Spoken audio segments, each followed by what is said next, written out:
You, John Fitzgerald Kennedy, do solemnly swear.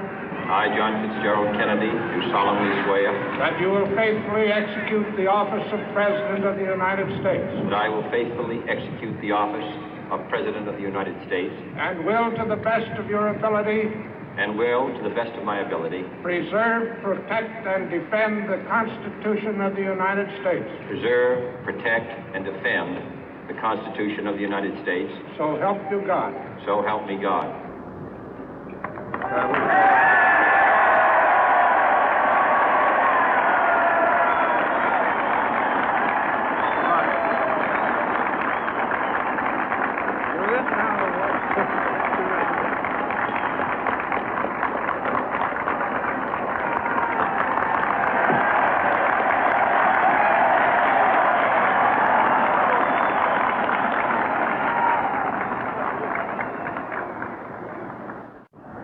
President Johnson, Mr. Speaker, Mr. Chief Justice, President Eisenhower, Vice President Nixon, President Truman, Reverend clergy, fellow citizens.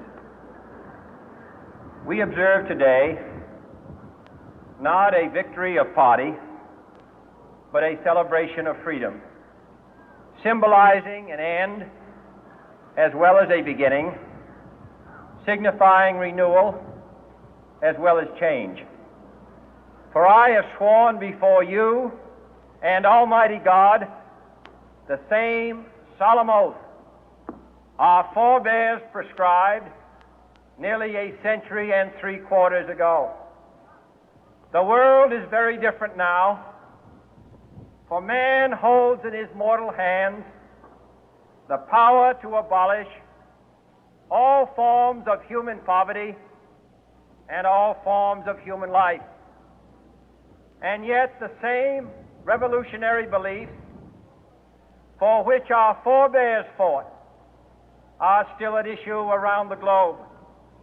The belief that the rights of man come not from the generosity of the state, but from the hand of God.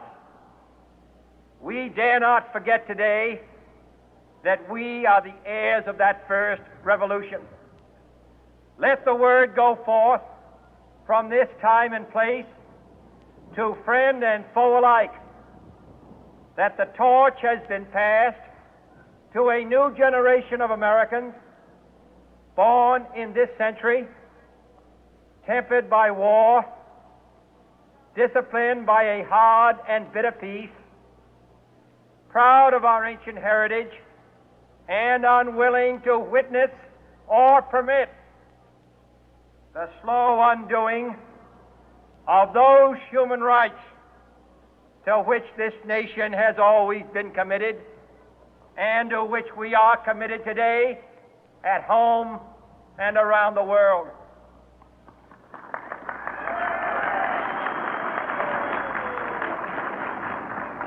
Let every nation know, whether it wishes us well or ill, that we shall pay any price, bear any burden, meet any hardship, support any friend, oppose any foe to assure the survival and the success of liberty.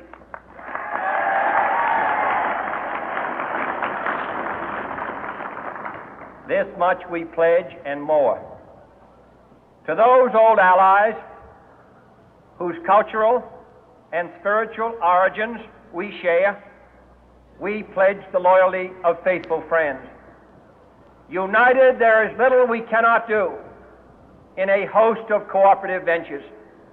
Divided, there is little we can do, for we dare not meet a powerful challenge at odds and split asunder. To those new states whom we welcome to the ranks of the free, we pledge our word that one form of colonial control shall not have passed away merely to be replaced by a far more iron tyranny. We shall not always expect to find them supporting our view, but we shall always hope to find them strongly supporting their own freedom, and to remember that in the past, those who foolishly sought power by riding the back of the tiger ended up inside.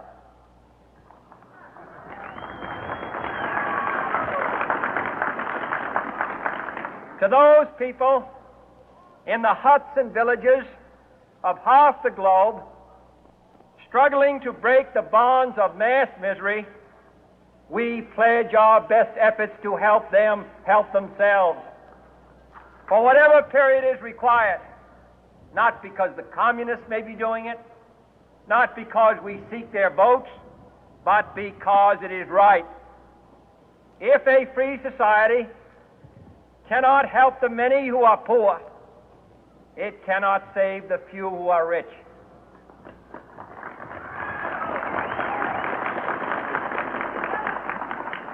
To our sister republics south of our border, we offer a special pledge to convert our good words into good deeds, in a new alliance for progress, to assist free men and free governments in casting off the chains of poverty. But this peaceful revolution of hope cannot become the prey of hostile powers. Let all our neighbors know that we shall join with them to oppose aggression or subversion anywhere in the Americas. And let every other power know that this hemisphere intends to remain the master of its own house.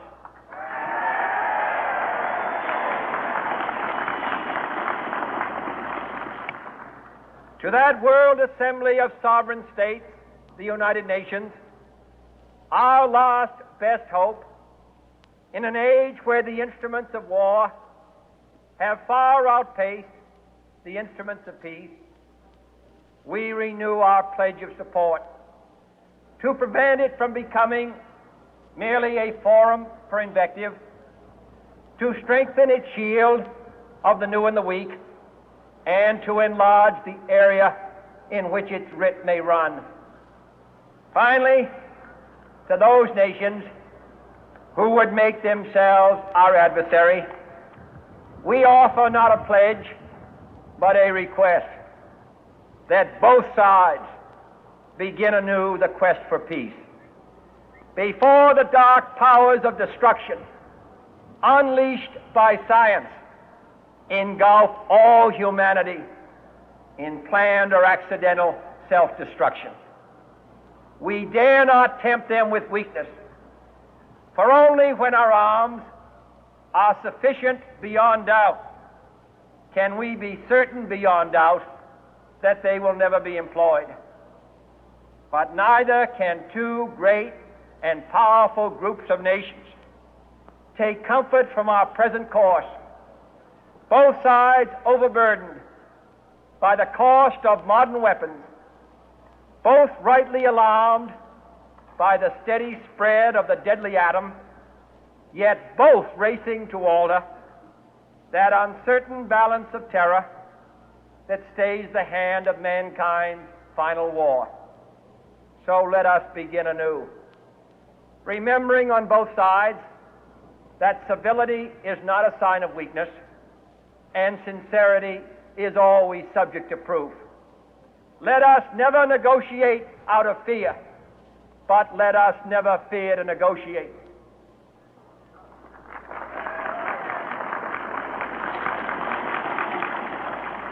Let both sides explore what problems unite us, instead of belaboring those problems which divide us.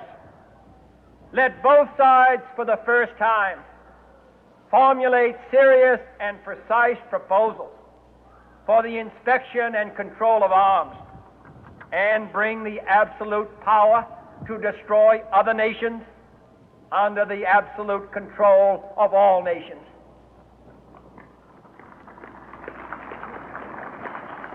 Let both sides seek to invoke the wonders of science instead of its terrors. Together, let us explore the stars, conquer the deserts, eradicate disease, tap the ocean depths, and encourage the arts and commerce. Let both sides unite to heed in all corners of the earth the command of Isaiah to undo the heavy burden and let the oppressed go free.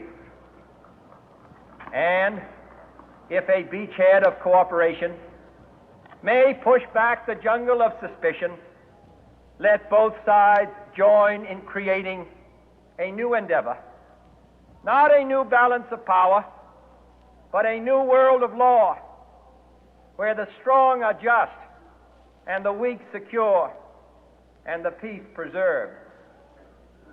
All this will not be finished in the first 100 days, nor will it be finished in the first 1,000 days, nor in the life of this administration. nor even perhaps in our lifetime on this planet. But let us begin.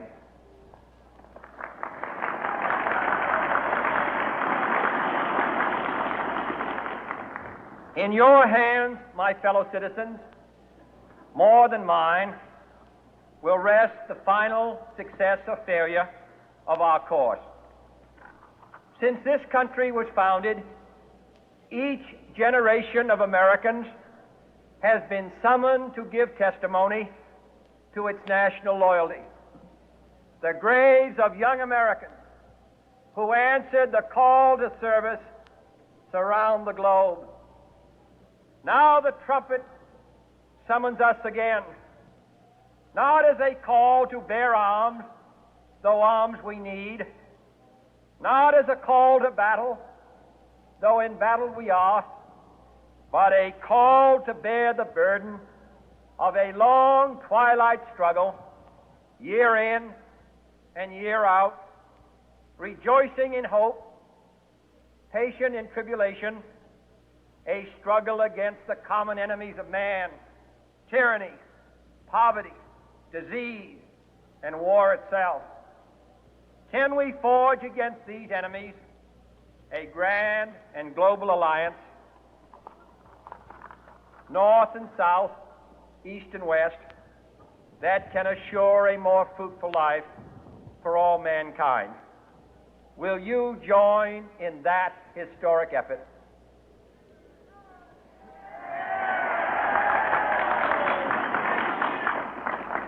In the long history of the world, only a few generations have been granted the role of defending freedom in its hour of maximum danger. I do not shrink from this responsibility. I welcome it.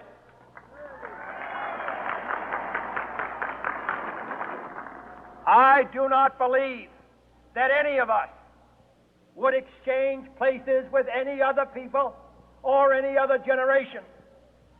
The energy, the faith, the devotion which we bring to this endeavor will light our country and all who serve it. And the glow from that fire can truly light the world. And so, my fellow Americans, ask not what your country can do for you, ask what you can do for your country.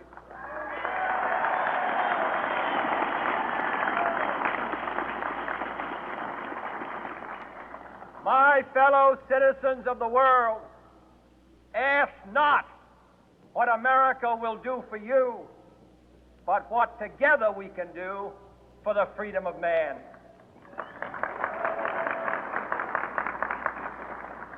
Finally, whether you are citizens of America or citizens of the world, ask of us here the same high standards of strength and sacrifice which we ask of you.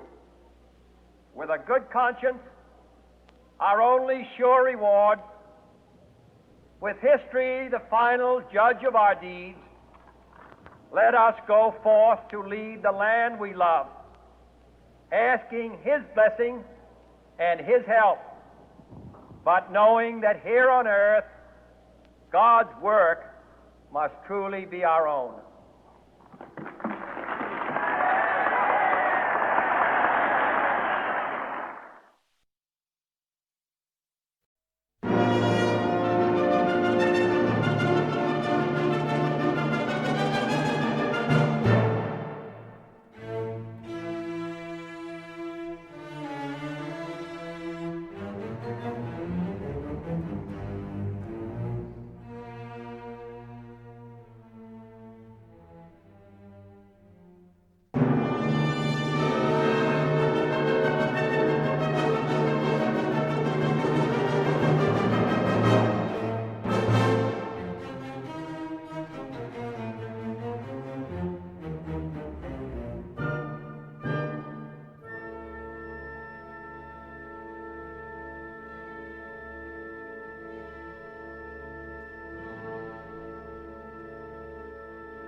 des Himmels prächtigen Land laufen